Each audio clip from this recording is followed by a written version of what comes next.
so talk to us about how TripHero got started. And I think it was called something else before. So walk us into that story. So you're there, you're working that resort, you're making some great contacts, you're meeting some billionaires, so they're giving you some advice. You got the entrepreneurial bug.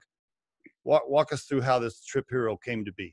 Yeah, it's hilarious. I was reading an article in the New York Times. It was like, I want to say January like 10th or so, like 2013, 2014.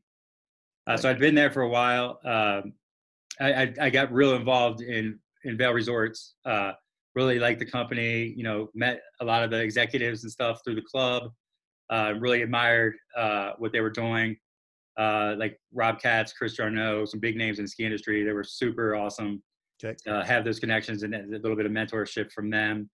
And I read this article though in 2013, 2014 in New York Times by a writer, Bill Pennington. And I still remember the quote that really honestly just kind of pissed me off. It's like, packing for a winter ski trip is so daunting, overwhelming, and stressful that many people simply give up and refuse to go away for the winter. And it honestly just made me mad. And so put the bug in my head that, whoa, there's got to be a better way.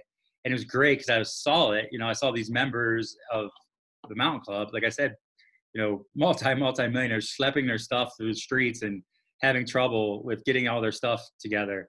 And I was like, whoa, there's just got to be a better way. So I started doing some market research. I had some industry contacts. Started off thinking we were doing skis only. So we started off as ski pods, and everything was kind of built around the product, the ski pod. Actually, it's right here. I'll show you a little picture of the let's check it out. Prototype. So this is can you even see it? Okay. So it's like this was the prototype, but we got real ones. Now, if you can see, can you see that? I see. So, okay, but didn't those already exist? Didn't containers to ship your ski stuff exist already? I don't know. Walk me through. Yeah. So they existed, but there was nothing on the market that was hard-sided and that would hold all your stuff. I see. It's like a ski locker. It's like a portable, shippable ski locker. And that was kind of the concept that I had in my head as a portable, shippable ski locker versus like just a regular piece of luggage. So your helmet, your boots, all your stuff. Yep. Everything goes in there. Gotcha. So we started off with that, but when we first started raising money, we had all this. We had the market research, talked to people about what they would buy, how much they'd pay for it. But as we started getting seeking investment, people were like, "Hey, have you made any money? Have you got your first customer? How much money have you made, etc." So we just started shipping people's own stuff. So you didn't necessarily have to have the pod because we didn't have them built yet at the time. We were just shipping people's own ski bags for them. So let me take a pause right there. So let me make sure I understand. So you had this idea, you had some friends, some rich friends in this place that you'd made contacts with, and you developed a relationship. You got some seed money, and at some point pretty quickly, somebody said, "Hey bro, you need some revenue coming in." and you're like, well, we don't have the pods made yet. And they're like, "Okay, well, I know, but I want to see revenue. Like, we need revenue." And so I think the quote was, "Brandon, just start shipping shit." Okay. I think that's literally the quote from the investor. They're like, I can almost hear that conversation, right? They're almost like, "Yeah, I know you need to make these pods, but I need my stuff shipped right now. And you could get customers right now. Somebody will pay you right now to just take care of it." Yep, exactly. And so that's what we did.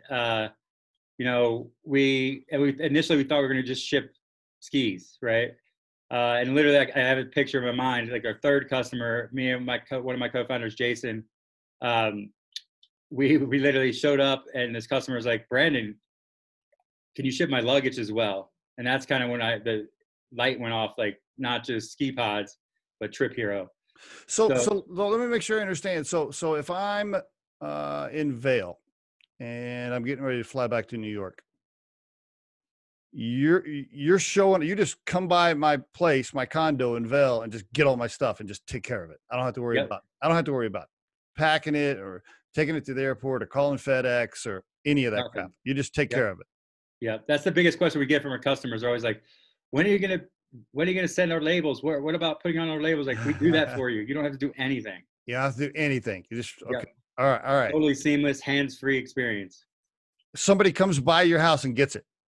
Yep, yep. At the resort, on the resort side. Yep, Oh, I see. I see. If you're at the resort, they'll come up to your room and just get your stuff, yep. or go to your condo and get your stuff. Okay. Exactly. All right. All right. So you got the seed money. You got you're on your third customer, and I can almost visualize it. Let me guess. You show up at his door, and he's got all his bags and stuff there too. He's like, "Hey man, can you just take these too?" Yeah. And my two co-founders, Jason and Bethany, were like, "We didn't think about that." And I'm like, "Oh, we could do it." And then the story it's hilarious. It's like we didn't contemplate shipping luggage, right? We didn't think of it. And Right. that customer helped us think about that. And then we show up to we had no idea what we were doing. So Jason and I show up to the FedEx ship center out here and just walk in with 8, 9 bags, and like the teller's just looking at us, and literally looks at us like, "You guys don't know what the F you were doing." And by